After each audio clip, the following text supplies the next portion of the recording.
Welcome, everyone, to another edition of Unravel Your Mind show. We're here to help transform relationships to love and to life. So it's all about answering some of those tough questions that we face on life's journey. Lots of interesting questions came in this week from many of you, and we'll, as always, jump right in. It is Mercury in retrograde right now, and I have to say that it definitely impacted my ability to even get on this meeting today. So if you're interested in asking a question live, if you're tuning in via YouTube, please follow the link in the description below, and you can come over with me in the Zoom room, ask questions with your voice or in text, and I will be checking YouTube as well for any questions that might be coming in. So I know I've got a couple of questions that are lined up, so let's jump right into them and see what we're going to solve today. All right, so question number one. My husband makes more money than me and wants to control every penny I spend. Don't you think if you're married that it should be a shared pot and I shouldn't have to report my spending? Why do you think money creates so many issues in relationships? Well, I think this is a great one. And I think it's a really old question, not old in the sense of this person that's asking it, but an old question in the sense of, how does money rule our relationships? How does it impact it positively, negatively? And I think there's lots of specifics that can come into play when we're thinking about our relationships to money, but it always is going to come back to you. What is your relationship with money? Because that is what's going to get infiltrated into the relationship with your partner. Remember, we're always asking these characters to show up in our life and to play out a role for us. And so if you've got someone who is asking you to not only penny pinch, but to write down every single thing that you're spending your money on, I would go deep within yourself and say, why would I be calling this in? And what is in there for me? And what do I want to shift so that I can release this other person from playing out this program for me to react to? So while we can get into some of the specifics about the other person, I think it's always great to go into that more introreflective space, because it is about control. Money is always about control when it comes to a question like this or a situation like this, that oftentimes it's that masculine energy, which doesn't mean that it's the man, but the masculine energy that one of the partners is playing to want to be in control and to have power. So, it could even be that you might not be the one that's making the most money, but you're the one that's still wanting to control the purse strings, wanting to control where money gets spent. It's all coming from the mind. Now, I'm not saying that there isn't healthy boundaries as far as, seeing like where your money's going. And of course, if you are really in a situation where you're needing to be more cognizant about your budget, then that's something that you really should be doing. But it's the energy that we have behind it, right? So it's how we go about doing it, how we feel about it when we're doing it. And so if we're experiencing this, having to write every expense down from a place of feeling like big brother, big sister, or feeling questioned or not feeling valued in our own ability to make decisions that are right for ourselves and also right for our family or our partnership or our relationship, then I think it's just a deeper issue to look at that's within you. What is it about me? Why am I calling this person in to have me answer to them and to have me question myself? And I would bet that as soon as you start stepping into that power of not questioning yourself and having the confidence about where you're spending your money, spending it with intention, that you will probably have a situation happen quite quickly where the other partner starts to relinquish some of that control. Now, with that said, I think that it's always about having a conversation with each other. So I would highly encourage you to actually sit that partner down and just say, hey, this is how I'm feeling, right? Because a lot of the narratives that happen go on in our minds because we're not expressing ourselves or how we feel. And if you are sitting with your partner and saying, hey, like, I don't like this feeling of being, having to penny pinch, and I don't like the feeling of you having to look at every single expense that I have. If you're having that conversation and they're not respecting your feelings or not listening, then I think you're in a different situation where you need to start identifying, what are my boundaries? Like where am I going to sit with this and not feel like I'm not being respected or being in partnership in this relationship? And then maybe there's some tougher questions that need to be asked about why are you in the relationship? If you're in a relationship with someone who potentially is not respecting your ability to spend money in a way that you both feel is for the greater good of the relationship, the family unit. Because that does come down to beliefs a lot of times too, like where we're spending our money, what we think, what we believe is worthwhile. And I guess one last thing that comes to mind is to think a little bit about, like, why are you spending the money? A lot of times, we do that retail therapy, and we spend money to feel good, not always to have what everybody else has, but there's just an element of going out and buying something, and sometimes that feels good. So you might want to go even deeper with yourself and ask, am I doing that? Am I doing it to evoke an emotion? Because as we know, we can evoke whatever emotion we want simply by changing our mind, right? Unraveling our mind of the ideas that we have around money, how we spend it, what's valuable, what's worthy. So there's lots of juicy nuggets actually in this question. Not knowing more details about the specific questioner, I think there's some really good things that you can dive deeply into. But remember, it's always you. It's always you. You're only asking these characters to play a role. In fact, I wasn't planning to say this, but I might have mentioned this last week, I think, but I pulled this book back out, The Little Soul and the Sun. Yeah, actually, this is why I pulled it out, because last week we talked about this, or I talked about this on the show, and it's such a great example of soul contracts and why we bring people in to help us ultimately awaken and remember back to source. But all of these little things that happen that make us feel like, why is this happening? I think that book is a great way to read about why we call people in to help us understand things even more. So I'll put a link again down in the description, and you can check that one out. I think you'd really, really enjoy it. It is a children's book, but it's not just for children. So, all right, let's go to the next question. Let's see here. I watched a previous video where you said psychedelics is the new couples counseling. Which psychedelic do you think is best for a journey for couples? Well, this is a great question. I always have to sort of put out the disclaimer that I'm not here to make any recommendations for anyone about psychedelics, especially knowing that right now ketamine is the only psychedelic that is actually FDA approved and legal. There's clearly a lot of other psychedelics that are available. In Oregon, Colorado, psilocybin mushrooms are available. I think that they can be a great option for couples as well. But I'm going to leave, some of this from the legal standpoint up to others, because I'm not here to suggest that people should be using, selling, or trading anything that's illegal. However, we do know that psilocybin mushrooms can have a really profound effect on our ability to see things differently, because we see them without our mind's eye and we see them more from our soul's plan. So psilocybin, if it's legal and available to you where you live, that would be a potentially really great option.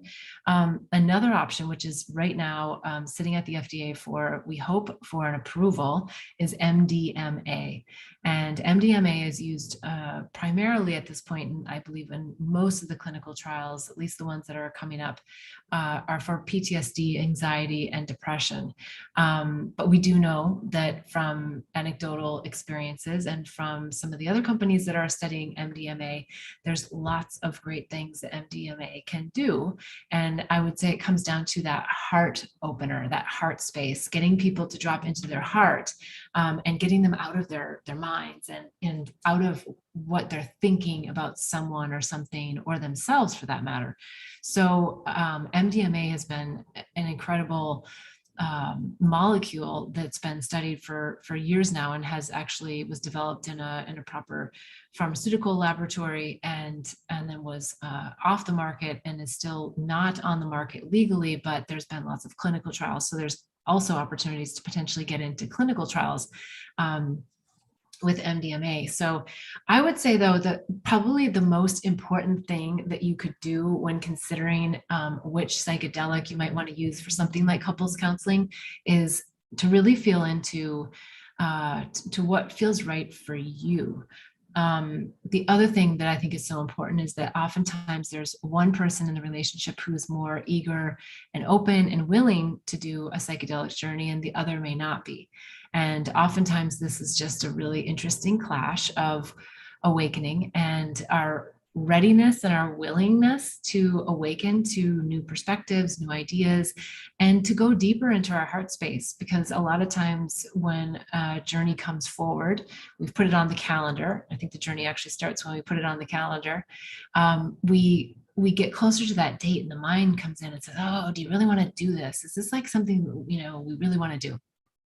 Well, again, it's the mind that's coming in because the mind knows that it's going to lose its job, because what MDMA can do is really bring you back into that, like that heart space, that heart center, that place where the mind and the narrative of the mind and all the judgments of the mind gets quieted. So it really slows down, if not shuts off, that default mode network, so that you can really sit with your soul and you can just be in that connection to source and to what your soul's plan is. And when we do that, then we can speak our mind and we can share with our loved ones what it is that we're feeling about our thoughts and our feelings and the impact that they're having on us. But I think most importantly, understanding within ourselves, what is it that we are asking that person to bring into our life? What is the lesson? What is the purpose of the argument? What is the purpose of the misalignment? What is the purpose of the disagreement? Knowing and owning that it's always within you. So with that said, I would say for both people to really feel into, is a psychedelic journey the right thing as sort of this couples counseling? And both parties really need to feel into it and feel like it's the right thing for them, because if not, it can also create a situation that's not necessarily going to evoke the same level of insight, if you will, because if one person goes in really scared and worried, it just brings a different energy. So the intentions that you set are really important going into a ceremony. And I think that the intentions that you set are also important long before you go into a ceremony, but right when you're looking to find an actual guide, a shaman, someone who's going to take you into the journey and hold the space for you. So again, the first choice would be to try to get into a clinical trial, but there's also other practitioners that might be able to help you out to have access to these medications and these medicines, and to really sit with it in the right, safe setting. So that's super important. This is not something for recreational use. This is not something for let's just try it and see what happens. This is like, let's set a real intention. Let's sit with professionals who understand the medicines and who can really help us with the journey itself. Because once you do the journey, the next thing, and this is really where the juice lies, is the integration work. So it's always integrating the learnings and the lessons that you get while you're on the journey. So super important to have that integration set up. Train also says yes to that, and to be able to talk it through, walk it through, and most importantly, embody it back in through your heart center, because the mind wants to continue to process and to question and to bring you back to the old way of thinking, as opposed to the new heart-centered way of being. And that is what medicine can do for you, is to help you get out of that mind, the circuitous loops of thoughts that are oftentimes serving us absolutely no good, and keeping us in a spiral of negativity and emotions that just aren't helpful for us individually, and certainly aren't helpful for us in relationship with others, whether it's romantic or family or friends or coworkers or colleagues. So I also have on bethbell.me the Awakening and Healing Handbook. I've just added a section on psychedelics, and it goes pretty deep into some ideas about psychedelics. I would highly recommend you jumping in on that, and you'll get lots of insights. And there's lots of resources listed too, as to clinics, practitioners, support lines, insurance support lines to get covered for ketamine therapy. So there's lots of good stuff in the Awakening and Healing Guide on bethbell.me. So I would encourage you to look at that as well. All right, let's see what question number 3. I recently did an ayahuasca ceremony and didn't feel anything. I was super surprised because I was totally open and expecting to see God or hear wisdom from my higher self. But I got nothing. Why? Well, this is a tricky response, because I don't think that anyone can really give you the true, unequivocally, without a doubt, why. But I can give some guidance and some offering as to what oftentimes happens. Similar to what I was saying with the previous question, our minds get in the way, and our minds want to stop us from transcending and waking up. Why? Simply because it's a program that the mind is running, and the mind is trying to protect itself. It's trying to protect the programs that have been installed, and it doesn't want you to wake up out of it. It's almost like then the mind loses its job. So that could be a possibility, that when you went into the ayahuasca journey, even though you had an intention to be open and you were interested and willing to get wisdom from your higher self, I would offer that you just trust the medicine. And that is a really key point here. There could be that component of the mind that came in and kind of hijacked you. If you drank the ayahuasca and you did not purge it all, or maybe you purged it later in the journey, I would trust the medicine that it is actually doing something, that it did do something, that it did have an impact. I think it's probably physiologically impossible for someone to ingest ayahuasca and then not have it do something for them, even if it's just clear out the gut bacteria that is causing some of the crossed wires and the clogging of your gut brain connection, right? So that's why they call your gut your second brain, because that's where your receptors are that open up into your brain, that have a lot of connection points and can give you some of those more out of body, deeper wisdom, higher self insights. So it could be that. And then speaking of the gut, I am just a big believer, and I'm certainly not alone in this. This is how I was taught, that the dieta, the diet that you have prior to coming into ceremony, is really important. I think there's varying ideas about this and how long you should be on a cleanse, whether it's 3 days, 3 weeks. I like to take it as an opportunity to just really cleanse out my intestinal system. And I do typically do 3, if not 4 weeks of eating squeaky clean. Somebody just asked me last night, what do you mean by that? What do you eat? It's basically fruits, vegetables, very little carbohydrates, something like quinoa, complex carbohydrates that are still very protein based are good. It's no caffeine, it's no alcohol, it's no cane sugar, right? You can still get the sweets from fruits. It's actually, once you stop eating the sugar, your bacteria and your gut kind of balance out, and you don't have the same cravings. And then, an apple tastes even that much sweeter. You'd be surprised how dumbed down our taste buds get and our system gets when we eat so much sugar, and then when we stop and we realize, oh wow, actually the basics of fruit are so sweet. So it is eating squeaky clean. It's not about eating, certainly no fried foods, no heavy meats. Oftentimes I'll eliminate all fish as well, but towards the beginning of it, I still incorporate a little bit of fish. That's for me a squeaky clean diet, and no butters, no dairy. That's a really big part of it, because I think the dairy can also impact the gut from a mucous membrane standpoint, and from how it can communicate through the intestinal layers. And if you're jammed up with a lot of dairy, that can create, I think, some clogs as well. Now, with that all said, I'm not an expert on the dietas. And as I said, whoever you sign up with for your shaman, I would follow their guidelines and really tune into to that person prior to actually signing up, to make sure that you feel like your energy matches their energy and that they're the right person. Because one shaman isn't even, they can be the most amazing shaman, but they may not be the person for you.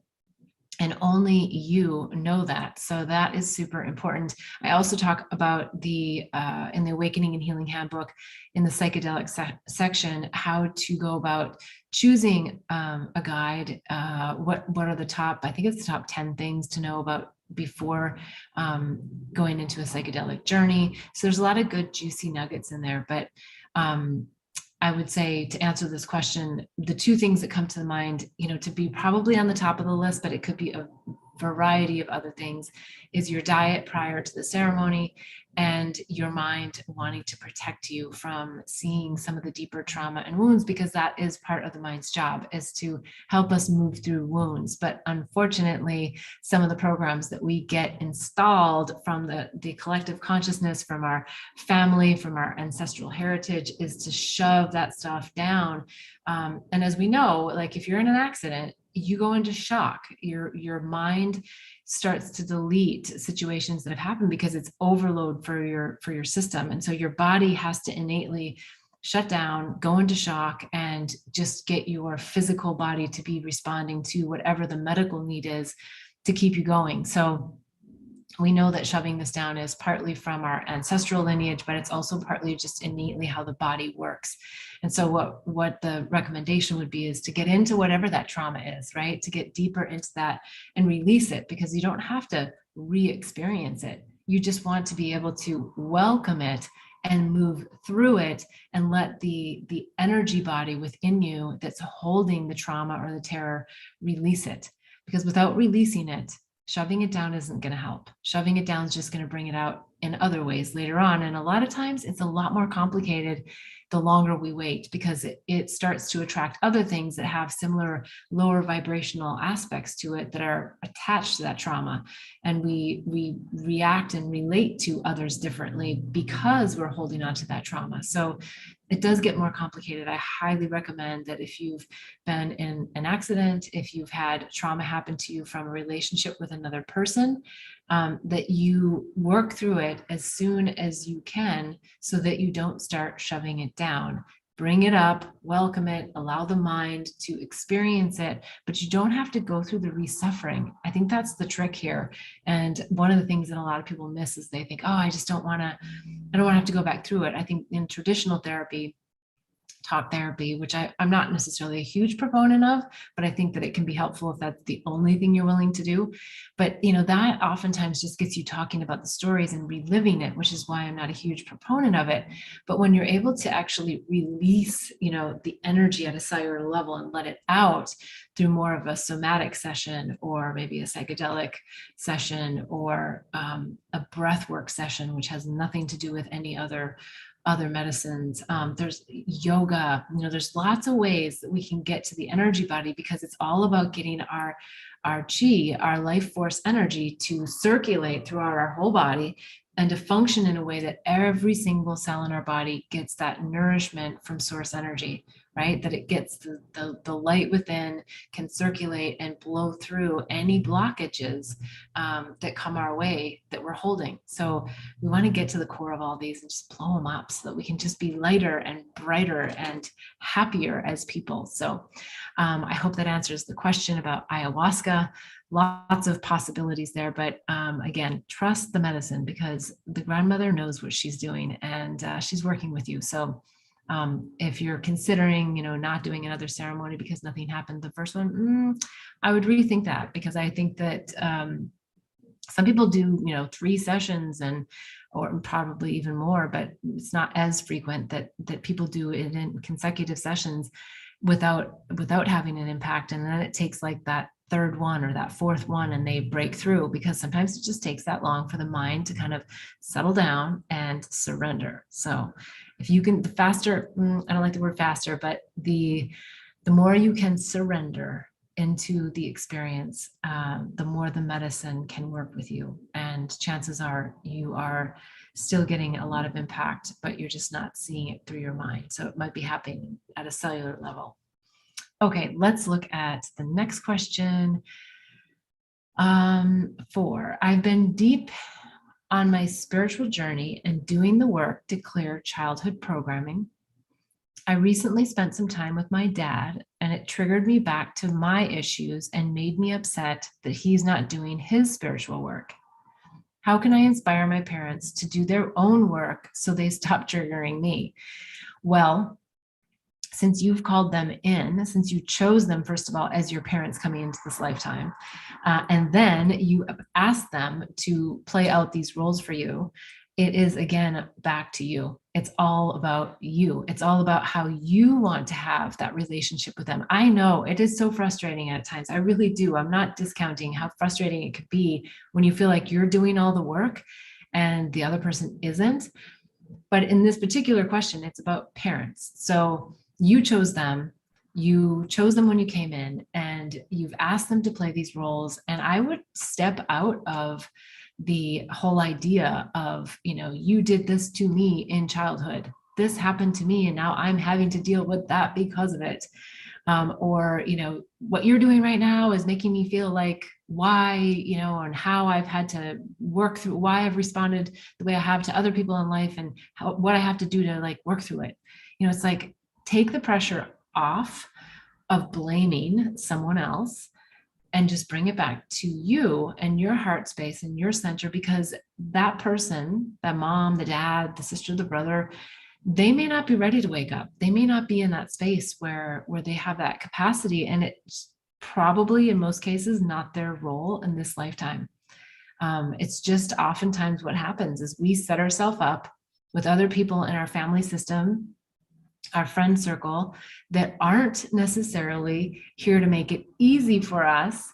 But that's the beauty, is that we've asked them to come in and to show us some deep lessons. And we learn the deepest lessons with the people that we love the most. Why? Because we care so much about them, and our attachment to them and the outcomes and how they make us feel draw our attention. It draws our attention close. And so these are really precious people in your life. The friends that drive you crazy, the coworker, it's a little bit different dynamic, but the boss that drives you bat crazy, and the parents that show you all the programs. So it's really important to look at the person in front of you and just sit with, what is it about myself that I've called them in to reflect this to me, for me to learn? Like, what is it? And if you're not asking that question, then you're in the blame game, then you're in the victim. And chances are you're not going to get to the core of whatever that wound is. And the worst of it is that you're just going to attract someone else. So even though you might boot them out, get rid of them, stop talking to them, stop taking their call, or whatever, whatever that situation is, they're still going to come back around. So maybe in a different form, maybe the same person. So it's important that we actually get down to it and find out what it is that we've called them in for, and then work on it. And most importantly, allow people to do their own free will, because they need to wake up in their own time. They need to process in their own time, and they're on their journey. You're on yours. So stick with yours. It's only you that you can really change, and it's always your perspective about you and your relationship to others that changes. So super important to keep that all in mind. All right, next question. My sister-in-law doesn't like me, and I'm not sure what's at the core of the issue. She doesn't want to talk about anything, and it's sad for me that we can't be friends. It's like she's annoyed when I'm even in the room. Any advice? Yeah, this is tough because, you're married into a family, but I still think that we run in soul circles, and I still think that even when they're not our own blood and flesh, that they are here for really, really important reasons. They've married into your family. They have some relationship with you. And again, I feel like maybe this sounds like a broken record, but you've got to go deep within yourself and just figure out what it is that I'm asking them to play out for me, and then shifting your energy and shifting how you're going to allow that person's energy to impact you. So it's oftentimes a tough one. I know it's hard when you feel like you're not being seen, not being heard, perhaps being misunderstood, and wanting to just really sit with that even when you feel uncomfortable. And that's really what it's about, is shining the light and showing the way out. And you're doing it for yourself first and foremost and always. But then as you do that with others, they oftentimes soften. And if they don't soften, it's about letting them do their journey and not letting that impact you. And I know that it gets more complex because then it's, it's not just the sister-in-law, it's the brother, it's the children that they have, it's the dynamic of the whole family that comes in. But again, it's, really just sitting with it, welcoming it, offering a very conscious response, a very conscious presence. And I think also it's about protecting your light. It's about protecting, not from like I have to protect myself way, but from a really healthy boundaries, and just a feeling of, I'm not going to let my own mind narrative bleed out energy from me. Because a lot of times that's what happens. We process, oh, what's in it for me? What's in it for me? So while it may sound like I'm contradicting myself, I'm just suggesting that the balance is healthy of how much inter-reflection you do and how much you just let go, right? So sometimes it means we just let it go. We let them go in our minds. It doesn't mean we have to say, I'm letting you go, or none of that. It's just that you energetically give them love and light, and you let go of the expectation that they're going to behave differently. And oftentimes we find that they do start to behave differently. And if they don't, we still have to wipe that slate clean and just not have these expectations around people that they're going to change or do something different based on our actions. We can only control our actions, our internal happiness, how we want to show up, and how much we want to let someone else's behaviors impact us, right? I don't know, the show Ted Lasso comes to mind. I think it's such a great example of how he just uses humor and he uses innocence, and he just accepts people for who they are, even under some of the really unfortunate circumstances when people have really betrayed him and said terrible things about him. He does a great job demonstrating, how do we get ourselves out of this? Like, how do we look at this differently? So if you're looking for a lighthearted show, I think not all, but several of those episodes have been really good at just helping us laugh a little bit more and just seeing things, kind of like Seinfeld, where, you just took everyday things that like really annoy us and change our energy into a negative state and helped us switch it into a positive state. So it is that pattern disrupt and that shift that only we can do individually for ourselves. We can't do it for someone else, and we can't ask someone else to do it for us. So when we do that, we start to attract people in our lives that are really in a similar vibration. And maybe that's another thing with this particular sister-in-law. Maybe you limit your time.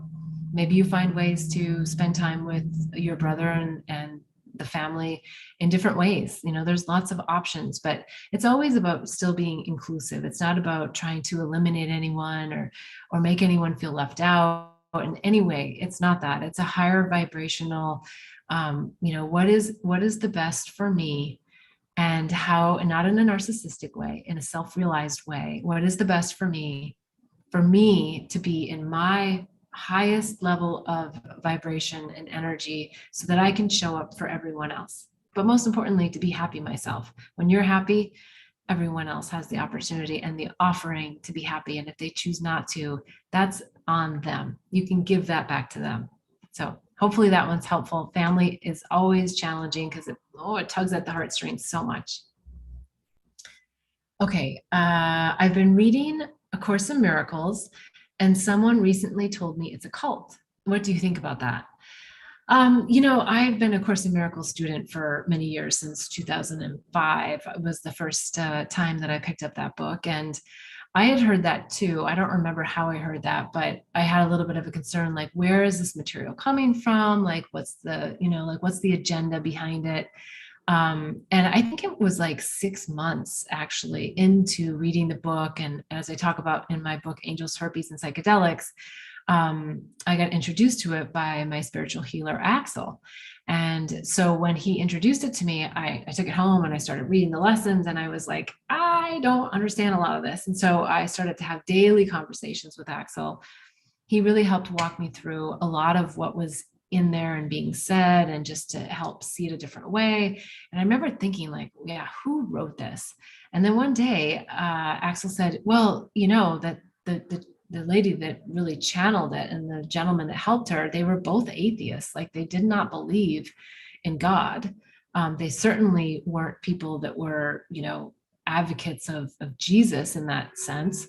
And so he said, but it's Jesus that's coming through and channeling this information to them. So for me, growing up Christian, it was a little bit helpful to have someone, a character that was sort of part of my storylines. But at this point, I also realized that going down here to the Yogananda Self-Realization Fellowship Center, you'll see on their altar that they have a lot of enlightened masters, and Jesus is one of them. And it's a very, Hindu-based. Well, their foundation is based in Hindu and India, but it's a universal love. It's a universal oneness of consciousness that Yogananda spoke about, a Christ consciousness. And so I think you really have to feel in for yourself about this cult idea. I certainly do not see it as a cult. I think that it is pureness, it is oneness, it is coming from just the highest place. And I think that because it was being channeled by these two individuals that didn't have the interest in Christian religion, that it's very fascinating what it was that they wrote down. And I think even they themselves didn't understand a lot of what they wrote down. So having it come through spirit in that way, through what they believe is Jesus, the vibration of Jesus, then I think that you're going to see that it's the truth. And it's about truth telling. And a lot of people get really worked up about truth telling because it doesn't fit some of their religious constraints and mental constructs, because we get ingrained that there is a certain way that everything is supposed to go. And the Bible says, and the Bible was scribed by, well, I don't know the whole Bible that well, and I don't know who wrote each one of the sections in the Bible, but they were written by people who weren't as enlightened as Jesus, weren't probably as enlightened as Buddha. And so there's always the possibility of the human lens coming in to these scriptures. I'm not saying that there's anything wrong or right. I'm saying that we have to just consider that how these books were written, how these books were over time revised to put a little bit different spin on things. We went through different languages, it went through different people. And so I think A Course in Miracles is probably potentially the most pure set of teachings, along with Yogananda's. Urantia also has some incredible clarity on these things. So I'm going to leave it up to you, but I have not experienced it as a cult in any way, shape, or form. But again, it comes down to the people. It comes down to the people's mindset. If they're seeing something outside of themselves, if they're seeing A Course in Miracles outside of who they are, they're missing the point. And then, yeah, I guess you could say that they're in a cult that they created in their mind. And so I would offer that relationship to A Course in Miracles is between you and the book, you and the teachings. And that's where the focus should be, not necessarily on the other people that may be practicing it, because we find good eggs and bad eggs anywhere we go. We can find a good egg and a bad egg in a Catholic church. We can find it in a monastery. We can find it in a Buddhist temple, right? We can find the good and the bad everywhere. So it's really about you really feeling into what's right for you, what feels right for you, and having that relationship with the material on your own. And of course, it's okay to go to groups and to have discussions and all of that. But if you're worried about it being a cult, then really take it in for yourself. And there's lots of online tools that can help you navigate some of the really more difficult, high consciousness ideas and constructs that come through A Course in Miracles. But it's a great book. In fact, I think a lot of people get the book, and then Axel always said it took people 10 years most of the time to actually dive deep. And I think part of it is that people don't really get into it unless they're on their knees, unfortunately. It's like, why not just do it now and understand more about how everything works so you don't have to get on your knees? Just a tip. All right, let's see. What else do we have here? I recently bumped into my ex-boyfriend unexpectedly It was awkward, but felt guided somehow because I intuitively thought it was going to happen, and then it did. He said he wanted to stay in touch, and I'm not sure that's a good idea. What do you think? Um, I guess it depends upon what kind of a relationship you had. And it depends upon how you severed the relationship. Was it a conscious uncoupling? There's, are you healed from the potential wounds that you may have had during the relationship? Are you back to really understanding self-love as opposed to the love that you shared in the relationship? Because sometimes that can be really tricky and a bit of a slippery slope if you're not really, really solid in knowing your own self-love. And if you understand the relationship that you had with that person as a reflector, as a mirror for your own awakening and your own lessons, then I think that it's highly likely that you could have an ongoing friendship with this person that would not be harmful to you. But I think it's also nice and important that the other person has a similar perspective, that the other person can also come at this from a higher consciousness place and not drag you down. Because if you think that by being in contact with this person, because you will be back in their energy field. So if you haven't done the deeper work and you don't really have the sure footing with yourself, then I think you're potentially putting yourself into a little bit of a slippery slope. And I'd say, just avoid it. Just be cordial and, speak your truth. And if the truth is saying to that person, I really found it, wonderful that we bumped into each other, but I'm not interested in facilitating, a dialogue that continues on. And that's fair. And then they need to honor your request to not have that ongoing discussion. So I think it really depends upon where you left the relationship and also just where you are with your own understanding about your self-love. So if you're good, then I think you're okay to continue to have conversation. But if you're still a little bit wobbly, maybe give it a little bit more time and let the separation really, really happen. Okay, let's see, time check here. Okay, we're getting down to the end of the show. Let's see if we have any other, I'm gonna look here on YouTube and see if there's any questions there. Okay, I don't have my own children and am currently single. Sometimes I feel super lonely. What can I do to stop feeling that way?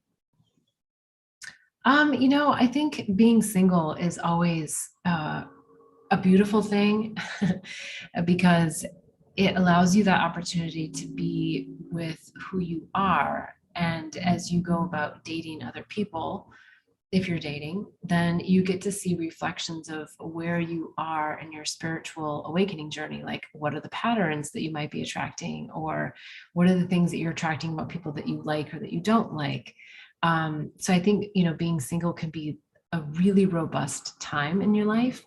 Um, if you focus on the fact that you're single, then you're going to be experiencing more of those ideas about loneliness. People who are married experience loneliness. I really feel that loneliness is a calling for self-love, but more importantly, our connection to source, like a connection to our higher self. And if you're not quite there, those feelings of loneliness can creep in. But, feeling whole and perfect has nothing to do with whether you have children or no children, or a spouse or a partner, or even a family or a circle of friends. It really has to do with being connected to source and being connected to your higher self and being in that place where you know that deep in here, happiness resides. It's not out there. It's not through other people. Yes, of course, we have people that show up and help us in our happiness, share in our happiness. It's when they try to extract our happiness because they don't know how to be happy on their own that a lot of the conflicts come in. So relationships are beautiful. Alone time is really beautiful. I've been revisiting a book. I don't have it right here in front of me. It's over next to my rocking chair. And it is all about love, freedom, and aloneness. It's by Osho. I bought it way back, I don't know, 2005, I think. And I have it in the store, in my Amazon store down below in the description. You can look it up there. There's lots of good book recommendations actually, but this one's good because it really talks about that aloneness and the benefits of really being in that beautiful space and place where we're comfortable being alone. Because I think we need to practice that no matter what, no matter if we have 10 kids, 5 kids, no kids, married, not married. It is really being in that first marriage and that relationship to ourself as the first marriage. So we can talk more about that on the next show next week, because we're about down to the hour. And yeah, I think we've covered off. I just want to make sure in case we have any other live questions that are coming in. Let's see here, just real quick. YouTube, do we have anything? Okay, I think we're good. So I very much appreciate you being here. If you're listening on replay, please give us a like, hit the bell, and then you'll know when other sessions are coming up, and you can jump on live into our Zoom room and ask your questions live. So I appreciate you being here. I wish you the best in the next week, and I look forward to seeing you next Sunday at 11:11 a.m. Pacific time. All right, namaste.